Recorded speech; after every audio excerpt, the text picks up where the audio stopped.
Alors, le Japon, euh, plus de 14 000 îles, c'est un archipel qui fascine, hein. On a tous en tête ces images un peu classiques des temples anciens juste à côté des villes ultramodernes. Oui, c'est tout à fait ça. Et aujourd'hui, on va essayer de creuser un peu en se basant sur une source encyclopédique pour vraiment sortir l'essentiel, les points clés qui rendent ce pays si particulier. Donc voilà, l'objectif c'est ça, comprendre un peu ce qui fait le Japon, sa géographie, son histoire, mouvementée on peut dire, son économie aussi très influente, et bien sûr sa culture. Alors on y va. Allons-y. Commençons peut-être par la géographie. C'est vrai que c'est assez fou, 75% de montagnes. Exactement. Et ça a une conséquence très directe. La population, hein, plus de 123 millions de personnes, qui est concentrée vraiment tassée sur les côtes. Sur les côtes, oui. Voilà. Et Tokyo, sa mégalopole, c'est la zone la plus peuplée du monde, tout simplement. Ça donne une dynamique, oui, très particulière. Et puis il y a aussi cette fameuse ceinture de feu du Pacifique. Ça joue un rôle, j'imagine. Ah oui, c'est une réalité de tous les jours là-bas. Les séismes, les tsunamis, les volcans, c'est constant. Et ça influence tout, pas juste les normes de construction, mais aussi, on peut dire, une forme de mentalité, une culture de la préparation, la résilience. C'est intéressant ce lien, oui, entre géographie et mentalité. Bon, historiquement, ça remonte très loin, paléolithique et tout. Mais si on avance un peu, euh, après l'unification, le bouddhisme, on arrive à cette longue période féodale, hein. Les shoguns, les daimyos, les samouraïs. Oui, des images très fortes, une structure très hiérarchique qui a laissé des traces profondes.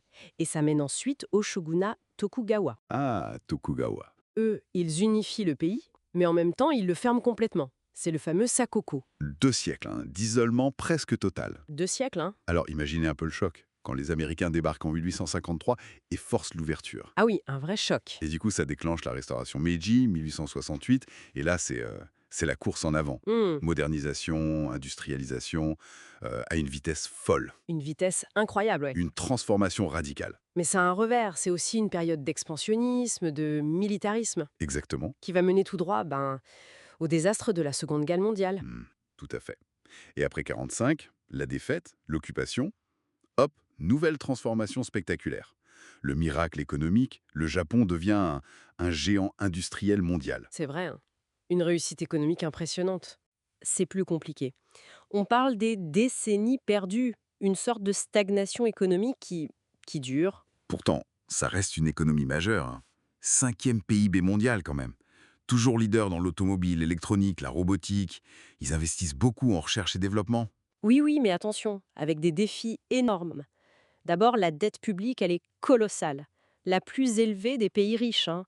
On parle de près de 2 fois et demi le PIB. Ah oui, quand même. C'est énorme. Et surtout, le vieillissement de la population. C'est vertigineux. La plus forte proportion de personnes âgées au monde et un taux de fécondité très très bas, 1,2 enfants par femme. Ça, c'est un bouleversement social, économique, majeur. Oui, ce défi démographique est souvent mentionné. Et la culture japonaise alors? On pense tout de suite aux animés, aux mangas, aux jeux vidéo. Ça rayonne partout. Oui, la pop culture est très visible, très influente globalement. Mais il y a aussi tout l'aspect traditionnel, non? La cérémonie du thé, les arts martiaux, les estampes, la cuisine aussi, bien sûr. Absolument. Sushi, ramen, tout ça est connu mondialement. C'est ce mélange permanent en fait. Et ce contraste, on le retrouve partout. Par exemple. Par exemple, une espérance de vie record, presque 85 ans, et en même temps une population qui baisse, qui vieillit très vite. Les prévisions parlent de passer sous les 90 millions d'habitants d'ici 2065. Oui, c'est un paradoxe constant. Donc, si on essaye de résumer un peu, on voit bien c'est un pays de contraste très fort. Entre les traditions ancestrales et le high-tech, la puissance économique, mais avec ses défis démographiques énormes, un territoire plein de contraintes, mais une densité de population incroyable. Oui, c'est une bonne façon de voir les choses. Et ce qui est frappant aussi, je trouve, c'est cette capacité historique qu'a le Japon à se réinventer, parfois de façon radicale. On l'a vu après l'isolement, on l'a vu après 45. Ah oui, absolument. L'exemple de Meiji est incroyable. Passer d'une société féodale, fermée, à une puissance industrielle moderne, en si peu de temps, c'est assez unique. Tout à fait. Et peut-être pour conclure, une question qui reste ouverte, hein.